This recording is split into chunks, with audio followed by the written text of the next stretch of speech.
The pounding on my door started just after 2 in the morning. At first, I thought it was just part of some weird, half-asleep dream, but then it came again, insistent and a little desperate. It echoed through my quiet apartment, and I felt my heart start to race. My phone screen lit up the darkness 2:04 a.m. Nobody just drops by at this hour unless something is terribly wrong. My stomach twisted as I crept to the door and looked through the peephole. My breath caught in my throat. Standing there, a mess of tangled hair and a face streaked with tears, was the very last person on earth I ever expected to see. Clara, the woman who had absolutely ruined me. A year ago, she was my everything, my best friend, my confidant, the first person I had ever truly loved. We'd spend entire nights talking until the sun came up, sharing secrets we'd never told anyone else, making promises that felt like they were etched in stone. I really thought we were on the same path, that our future was this beautiful, shared thing.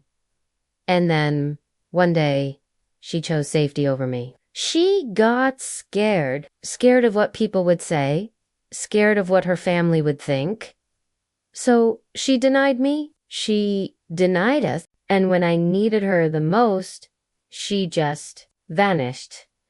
I had to stand by and watch her walk straight into another relationship, smiling for pictures like she hadn't just taken my heart and shattered it into a million pieces. And now, here she was, trembling on my doorstep in the dead of night. "Lena, please," she whispered when I finally unlocked and opened the door. Her voice was thin and cracked, like fragile glass. Every rational part of my brain screamed at me to slam the door in her face, to tell her to get lost and leave me alone, just like she'd done to me. But something in her eyes stopped me.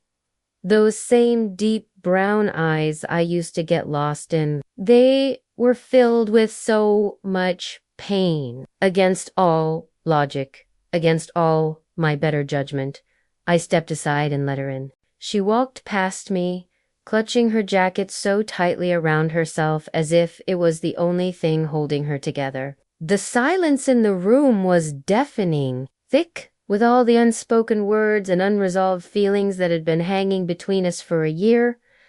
It felt like an eternity before I finally found my voice. "What are you doing here, Clara?" I asked, trying to keep my voice steady. After everything. Her shoulders sagged as if a heavy weight had just crashed down on them. "I didn't know where else to go," she said, her voice barely a whisper. "I tried to move on. I really tried to live the life they wanted for me, the life I thought I was supposed to have. But it's all wrong. Lena, I made the biggest mistake of my life when I let you go." The words hit me like a punch to the gut. I'd played this exact scene out in my head 1,000 times, imagined her saying those exact words. But hearing them for real, it hurt more than I ever could have prepared for. "You don't get to just come back," I snapped, the anger I'd been holding on to for so long finally bubbling to the surface. My voice shook with it. "You broke me, Clara. Do you have any idea what you did to me when you chose someone else?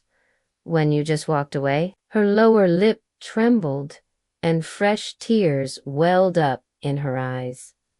"I know," she choked out. "I was a coward. I was so scared, and I thought I could just live a lie. But every single day without you felt like I was suffocating.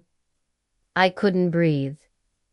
Tonight, I couldn't take it anymore. I had to see you. I wanted to hate her. I really, truly wanted to hold on to the anger that had been my shield for the past year. The only thing that kept me standing when my world fell apart. But looking at her now so raw, so completely undenied, couldn't deny the truth that was staring me right in the face. My heart, stupid as it was, still recognized her. It still beat for her. I don't trust you, I whispered, wrapping my arms around myself like I was trying to hold my own broken pieces together. I don't blame you, she replied instantly. But please, just give me a chance to prove it. I'll do whatever it takes. I'll earn it back. The old clock on the wall ticked loudly, a stark reminder of the absurdity of this moment in the middle of the night. A huge part of me wanted to throw her out to reclaim my peace. But another, much quieter part of me wanted to pull her into my arms and never, ever let go. With a long, heavy sigh, I finally gave in. You can stay on the couch, I said, my voice flat. We'll talk in the morning. Her eyes filled with tears of relief, but she didn't push for more. She didn't. She just nodded gratefully and curled up on my couch, looking so small and fragile in the dim light of the living room. That night, sleep was a distant stranger. My mind was a battlefield, with anger and resentment clashing violently against a desperate, stubborn longing. But as I lay in my bed, listening to the soft, rhythmic sound of her breathing from the other room, I knew one thing for certain. This wasn't over.